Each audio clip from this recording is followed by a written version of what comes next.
మనం పురాణాల్లో చూస్తూనే ఉంటాం. ఎందుకంటే గంధర్వులు కానీ, నాగదేవతలు కానీ, అదేవిధంగా యక్షులు కానీ, వీళ్ళందరూ కొన్ని శాపవసతి కానీ కొన్ని దైవ కార్యాలు చేసే నిమిత్తం మన భూమి మీద ఉద్భవిస్తూ ఉంటారు. అది మనం చదువుతూ ఉంటాం. కానీ ఇక్కడే ప్రస్తుతానికి మన కళ్ళెదుటే జరిగింది. అది మన తెలుగు రాష్ట్రాల్లో జరగటం మనందరికీ గర్వకారణం.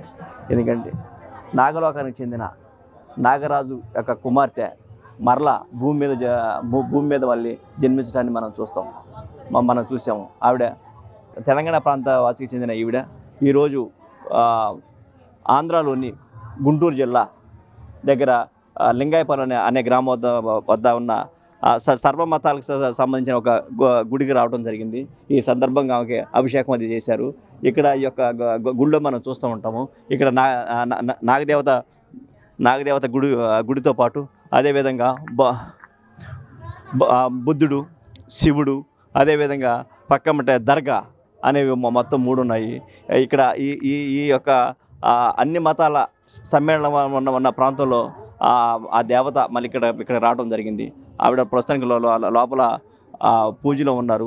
ఇక్కడ భక్తులు ఆవిడ గురించి అదేవిధంగా ఈ యొక్క దేవాలయం గురించి తెలుసుకున్న ప్రయత్నం మనం చేద్దాం. నాకు ఆరోగ్యం తక్కువ, గాలి పట్టి నేను చాలా అసలు చనిపోయే పరిస్థితిలో ఉన్నాను. అలాంటప్పుడు ఈ గుడి అమ్మగా వచ్చి అటు చూసి ఈమె గుడి తరపు ఆమె వచ్చేటప్పటికి ఆమె నాకు నల్లచెరులో ఉన్నప్పటి నుంచి తెలుసు. ఆమె వచ్చి అమ్మ నీకేం కాదు, నీకు నయం అయిపోయిద్ది, నువ్వు గుడికాడికి రా అంది. తెల్లవారితే శుక్రవారం గుడికాడికి వచ్చా. నేను గుడికాడికి వచ్చిన తర్వాత బాబా నేను ఇదివరకు చర్చికి వెళ్ళేదాన్ని, నేను ఏ గుడికి వెళ్ళను, ఏ పూజలు నేను చెయ్యను. అలాంటిది బాబా నన్ను 3 రోజులు ఇక్కడ పట్టించుకోవాలా. అమ్మాయి చర్చికి వెళ్ళే అమ్మాయి మామూలుగా ఉంటుందో ఉండదో అని పట్టించుకోవాలా. ఇక నేను అలాగే ఉన్నా గుడిలోని. అట్లాంటిది నేను 2 నెలలు ఇక్కడే ఉన్న తర్వాత నాకంతా శుభ్రంగా నయం అయిపోయిన తర్వాత నాకు ఒక బాబు, మాకెవ్వరు లేరు. ఇక్కడికి రెగ్యులర్గా రావటం మొదలుపెట్టిన కాడి నుంచి నాకు ఆరోగ్యం బాగుంటుంది. తర్వాత మళ్ళీ చర్చికి వెళ్ళాక మళ్ళీ దెబ్బతిన్నా. అలా 3 సార్లు వచ్చా. భక్తులు బాగానే వస్తారండి. ఏంటంటే వాళ్ళ నమ్మకం మీద వస్తూ ఉంటారు. ఈ గుడికి వచ్చిన వల్ల అందరికీ మంచే జరుగుతుందండి. నేను చాలా బాధలో ఉండి వచ్చానండి, నాకైతే మంచి జరిగింది. దేవుడు ఉన్నాడు. ఎక్కడ ఉన్నారో లేదో మాకు తెలియదు, ఇక్కడైతే దేవుడు ఉన్నారు. అది మా నమ్మకం. అది నయమైపోయిద్దండి. నేను చాలా అంటే మా అత్తగారు తీసుకొని వచ్చారు, మాకైతే తెలీదు. ఒక్కసారి వచ్చి వెళ్ళిపోయాము అంతవరకే. మా అత్తగారును ఇంకొక అత్తయ్య ఉన్నారు, ఇద్దరు తీసుకొని వచ్చారు. అదే వచ్చి కూడా ఛానల్ అవుతుందండి. మా అత్తగారే ఈ గుడి పరిచయం చేయించారు, వాళ్ళ ద్వారాగే నేను వచ్చాను. నాకు వచ్చి మా ఇంటి అమ్మవారు తమిళనాడు అండి. ఇక్కడ అక్కడ ఉండేది స్వామివారు ఇక్కడ చెప్పారు కాబట్టి, గురువు గారు ఇక్కడ చెప్పారు కాబట్టి అక్కడికి వెళ్ళి అన్నీ మొక్కుబడి చెల్లించుకొని ఇప్పుడు బాగానే చూసుకుంటున్నారు. అమ్మవారు కానీ, బాబాలు కానీ, శివయ్య కానీ అందరూ బాగానే చూసుకుంటున్నారు. మాకు ఏ లోటు లేదండి. ఇప్పుడు మా ఆయనకి బేరం పెట్టాలన్నా, ఒక వ్యాపారం పెట్టి ఇవ్వాలన్నా వీళ్ళ వల్లే అండి, జనం వల్ల అయితే కాదు. దేవుడే మాకు చూపించారండి. ఈయన మామూలుగా సామాన్య మానవుడు అనుకొని మాలోనే తిరుగుతూ ఉండేవాడు. చిన్నగా ఆలయం పెడదామని చెప్పి ఆయన సంకల్పం కలిగినాక ఇక్కడ స్థలం ఏర్పాటు ఆయనకు సొంతంగా స్థలంగా ఇచ్చినాక ఇక్కడ ఆలయం కట్టినాక రోజుకి అది అభివృద్ధి చెందుతా ఇక్కడ తెలియని మహిమ ఏదో ఉంది అని భక్తులకు తెలిసి ఇక్కడికి వస్తున్నారు, వాళ్ళ నమ్మకం. అలానే పోస్ట్ ఇక్కడ చిన్నది గుడిసె, ఇప్పుడు పెద్ద ఆలయం అవుతుంది. భక్తులు బాగా వస్తున్నారండి ఇక్కడికి. దేవుడు ఎక్కడున్నాడంటే యద్భావన తద్భావతే అని ఇక్కడ ఉన్నాడని కనుక్కొని జనం అంతా కూడా వస్తున్నారు. కాబట్టి బాబాలో తెలియని మహిమ ఏదో మామూలుగా మనిషే దైవం మానేశ్వర రూపేణ అని. ఈరోజు మీరు చూశారు, ఒక హైదరాబాద్ నుంచి వచ్చారు, ఒక పాప వచ్చారు, నాగరాణి కుమార్తె అన్నారు. ఆమె గురించి మీకు తెలిసే ఉంటుంది. ఆమె గురించి మేము ఈ యూట్యూబ్లో చూసాం, అదే సోషల్ చూసాము. ఆమెను చూద్దాం అసలు ఏంటి, ఎవరిలో ఏ శక్తి ఉందో చెప్పలేము. ప్రతి ఒక్క మానవుల్లో ప్రతి ఒక్క శక్తి ఉంటుంది. తెలియని శక్తి. అది దైవశక్తి కావచ్చు, దుష్టశక్తి కావచ్చు.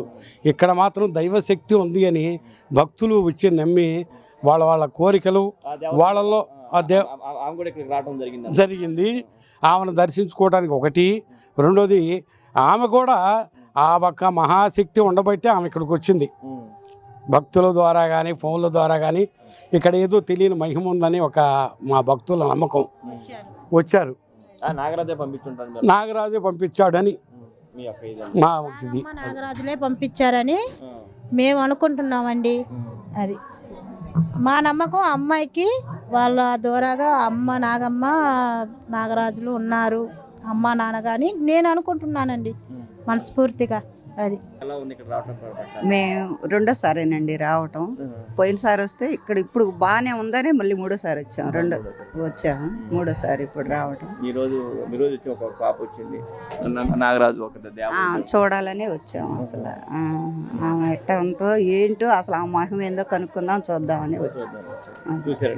ఇంకా చూడలే, ఇప్పుడే వచ్చాం. ఇప్పుడు వెళ్తాం చూడటానికి.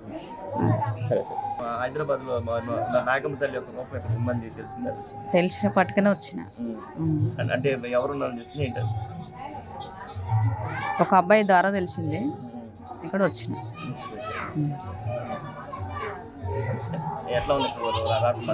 మంచిగా ఉంది, ఇప్పుడు మంచిగా అనిపిస్తుంది. మంచిగా లేదు, బాగైంది. మేము 7 సంవత్సరాల నుంచి వస్తున్నాం. 7 సంవత్సరాల నుంచి ఇక్కడికి వస్తున్నాం. ఎక్కడమ్మా మీ హౌస్? మాది పాతగుంటూరు. 7 సంవత్సరాల నుంచి వస్తున్నాం. మాకు మంచిగా జరిగింది. ఏ ఆపద ఉన్నా సరే ఇక్కడికి వచ్చి బాబాకి దండం పెట్టుకొని వెళ్తాం. దేవుని వల్ల తగ్గిపోయింది. అది అంతే. బాబా ఇక్కడ ఉండే బాబా కూడా మంచి ఆయన. ఏదైనా ఉన్నా డబ్బులు గిబ్బులు ఏమి ఆశించరు, మంచిగా చేస్తారు.